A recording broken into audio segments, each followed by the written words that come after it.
ಎಲ್ಲರಿಗೂ ನಮಸ್ತೆ.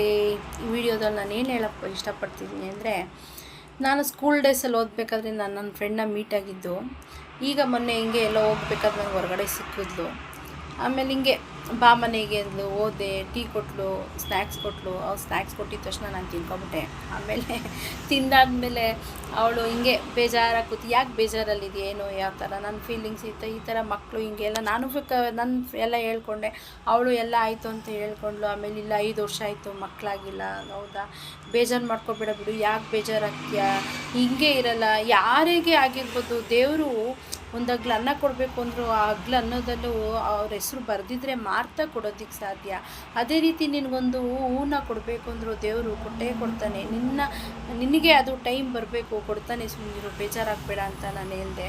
ಆವಾಗ ಅವಳು ಅದೇ ಹೇಳಿದ್ಲು, ಎಷ್ಟು ಸಮಾಧಾನ ಮಾಡ್ತೀಯಲ್ವ ನೀನೊಂದು, ಅದರಲ್ಲೇನಂತೆ ಬಿಡು ಅಂತ ಅಂದೆ. ಆಮೇಲೆ ನಾನು ಹಿಂಗೆ ತಮಾಷೆ ಅವಳನ್ನ ನಗಿಸ್ಬೇಕು ಅನ್ನೋದಕ್ಕೋಸ್ಕರ ವರ್ಣಿಸಲಾಗದ ಅಂದ ಚೆಂದ ಮಾಮನಿಗೂ ಚಂದ, ವರ್ಣಿಸಿದರೆ ಈ ಅಂದ ಇವಳಿಗಾಗಲಿ ಒಂದು ಪುಟ್ಟ ಕಂದ ಅಂತ ನಾನಂದೆ. ಅವಳು ಸ್ಕೂಲ್ ಡೇಸಲ್ಲಿ ಹೆಂಗಿದೆಯೋ ಇವತ್ತು ಹಂಗಿದೆಯೋ, ಒಂಚೂರು ಬದಲಾಗಿಲ್ಲ ನೀನು ಅಂದು. ಅದಕ್ಕೆ ನಾನಂದೆ, ಬದಲಾಗೋದು ಒಂದು ಕ್ಷಣ, ಬದಲಾದವ್ರನ್ನ ಬದಲಾಯಿಸೋದಿದೆಯಲ್ಲ ಅದು ತುಂಬಾ ಕಷ್ಟ ಅಂತ ನಾನಂದೆ. ಅಪ್ಪ ನೀನು ಅವತ್ತು ಇದೇ ಥರ ಮಾತಾಡ್ತೀಯ, ಇವತ್ತು ನಾನು ಹೇಳಿದೆ, ಯಾವಾಗಲೂ ನಾನು ಹಿಂಗೆ ಹೇಳ್ತೀನಿ, ನಾನು ಬದಲಾಗಲ್ಲ ಅಂದೆ. ಆಮೇಲೆ ಹಂಗೆ ಹೇಳ್ತಾಯಿದ್ದು, ನಾನು ದೇವ್ರ ಹತ್ರ ಕೇಳ್ಕೊತೀನಿ, ದೇವ್ರು ಬೇಗ ನಿನ್ಗೆ ಒಳ್ಳೇದು ಮಾಡಲಿ ಅಂತ ಅಂದೆ. ಆದರೂ ಹೆಣ್ಣಿಗೆ ಮದುವೆ ಆದಮೇಲೆ ತಾಯ್ತನ ಅನ್ನೋದು ಎಷ್ಟು ಮುಖ್ಯ ಅಲ್ವಾ. ಅವಳು ಹೇಳ್ಕೊಂತಿಲ್ಲ, ನನ್ನ ಗಂಡ ಬೈತಾರೆ, ನನ್ನ ಅತ್ತೆ ಮನೇಲಿ ಬೈತಾರೆ, ಜನ ಹಿಂಗಂತಾರೆ, ಆ ಥರ ಅಂತಾರೆ. ಬೇಡ, ನೋವಾಗಿರೋರಿಗೆ ನೋವು ಹಾಕ್ಸೋದು ತುಂಬಾ ಅದು ಕೆಟ್ಟದು. ದೇವರು ಮೇಲೊಬ್ಬ ನೋಡ್ತಾ ಇರ್ತಾನೆ. ಯಾವುದೇ ಹೆಣ್ಣಿಗೂ ಆಗಿರ್ಬೋದು, ಆ ನೋವನ್ನ ಕೊಡಬೇಡಿ. ತಾಯಿ ಅನ್ನೋಳು ತುಂಬ ಸಹಜೀವಿ ಅವಳು. ಏಕೆಂದರೆ ನನ್ನ ತಾಯಿ ಒಂದು ಟೈಮಲ್ಲಿ ತುಂಬ ಕಷ್ಟ ಬಿದ್ದು ನಮ್ಮನ್ನ ಸಾಕಿದ್ದಾರೆ. ಇವತ್ತು ನಾನೊಬ್ಳು ತಾಯಿ ಆದಮೇಲೆ ನನಗೆ ನೋವೇನು, ಆ ಕಷ್ಟ ಏನು ಅಂದರೆ ನನಗೆ ಅರ್ಥ ಆಗ್ತಾಯಿದೆ.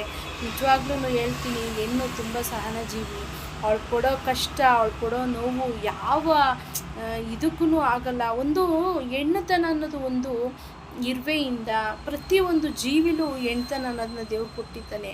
ಅದೇ ರೀತಿ ಹೆಣ್ಣು ಎಷ್ಟು ಅನುಭವಿಸ್ತಾಳೆ ಆ ನೋವನ್ನ ಅನ್ನೋದು. ಆದ್ರೂ ಆ ನೋವು ಅನುಭವಿಸಿದ್ರು ನನಗೆ ಮಗು ಬೇಕು, ನನಗೆ ಸಂಸಾರ ಬೇಕು ಅಂತ ಎಷ್ಟು ಪಾಡ್ಬಿದ್ದು ಆ ಸಂಸಾರಕ್ಕೋಸ್ಕರ ಹೆಣ್ಣು ಕಷ್ಟ ಬೀಳ್ತಾಳಲ್ವ. ಎಷ್ಟೆಷ್ಟೇ ಜನ ಅನ್ನಲಿ ಆಡಲಿ ಅವ್ರನ್ನೆಲ್ಲ ಸಹಿಸ್ಕೊಂಡು ಮುನ್ನುಗ್ಗಿ ನಿಂತ್ಕೋತಾಳೆ ಹೆಣ್ಣು ಅನ್ನೋಳು. ಅವಳಿಗೆ ನಿಜವಾಗ್ಲೂ ಹೆಣ್ಣಿಗೆ ಯಾವತ್ತೂ ಯಾರು ಸರಿಸಾಟಿ ಇಲ್ಲವೇ ಇಲ್ಲ ಅಲ್ವಾ. ನಿಜವಾಗ್ಲೂ ದೇವ್ರ ಹತ್ರ ಕೇಳ್ಕೊತೀನಿ, ನನ್ನ ಫ್ರೆಂಡಿಗೆ ಬೇಗ ಒಂದು ಪಾಪು ಆಗಲಿ. ಹೆಣ್ಣಿಗೆ ಎಲ್ಲ ಪ್ರತಿಯೊಂದು ತಾಯಿದಿರಿಗೂ ನನ್ನ ಕಡೆಯಿಂದ ನಿಜವಾಗ್ಲೂ ತುಂಬ ಹೃದಯದ ಧನ್ಯವಾದ. ಈ ವಿಡಿಯೋ ನಿಮ್ಗೆ ಇಷ್ಟ ಆಯಿತಾ? Thank you.